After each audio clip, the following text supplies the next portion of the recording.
Welcome back to my YouTube channel Pranjit blog. तो दोस्तों আপোনালোকে তো প্ৰায় জানে ধান খেত কেনেকৈ পুৰি গৈ আছে আৰু दोस्तों আপোনালোকক মই অলপমান দেখাম বুলি ভাবিছোঁ। তো বলক दोस्तों আমি বেছি দেৰি নকৰি ভিডিঅ'টো আৰম্ভ কৰোঁ।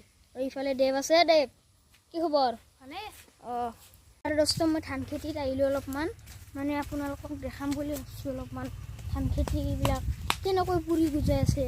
মানে এতিয়াহে অলপ মানে ঠাণ্ডা বতৰটো বৰষুণ দিছিলে কালি, কিন্তু दोस्तों বহুত মানে গৰমত মানে মই দেখাই আছোঁ আপোনালোকক। এইফালে চাওক কেনে হৈছে, ৰ'ব মই ভালকৈ দেখাই আছোঁ আপোনালোকৰ दोस्तों হয় দি চাওকচোন, একো হোৱা নাই কিন্তু হয় দি। এই চাওক কেনেকৈ পুৰিছে চাওক, একবাৰ চাওক আপোনালোকে। এই চাওক কেনেকৈ পুৰি গৈছে মানে ধান খেতি। এই চাওক এইটো পুৰিছে, তাৰপিছত ইয়াতে পুৰি গৈছে, চাব পাৰে মই দেখাই দিছোঁ অলপমান। এই চাওক কলা কলা মানে কেনেকুৱা কালাৰ হৈ গৈছে চাকটো একবাৰ।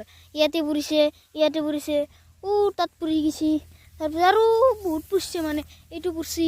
আৰে সিফালে মানে বহুত কি কবি, মই কম আজিকালি ৰ'দ বুদ্ধ দিছে মানে 40 ডিগ্ৰীতকৈ বেছি গুচি যায়। 40 ডিগ্ৰীটো মানে থাকে অলপ মানে। আৰু दोस्तों মই এটা কথা কওঁ, কৃষকসকলে কেনেকৈ থাকিব, এনেকুৱা হ'লেতো নহয়। আৰু ইফালে কিবা মানে ইমান হোৱা নাই ইফালে, কিন্তু এই তাত বহুত হৈছে মানে কি ক'ম আৰু না, বহুত মানে পুৰি যাই আছে না। কৃষকসকলে কি খাব, কি বিক্ৰী কৰিব, সেয়ে কৰিছোঁ। আৰু दोस्तों মই এটা কথাই ক'ম, এইবিলাক যি খেতি আছে যদি পানী দিয়াৰ কিবাকৈ ব্যৱস্থা কৰি দিয়ে তেতিয়াহ'লে মানে এইটো ঠিক হ'ব পাৰে। এইটো নহ'লেতো একদম পুৰি যাই আছে একদম।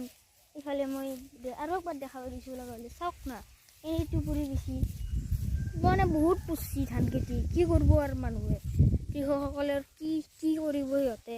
তো এইটো এটা সৰু ভিডিঅ' আছিল, ভাল লাগিলে লাইক কৰি দিব। চেনেলটোত যদি নতুন আছে প্লিজ ছাবস্ক্ৰাইব কৰি দিব। Bye bye.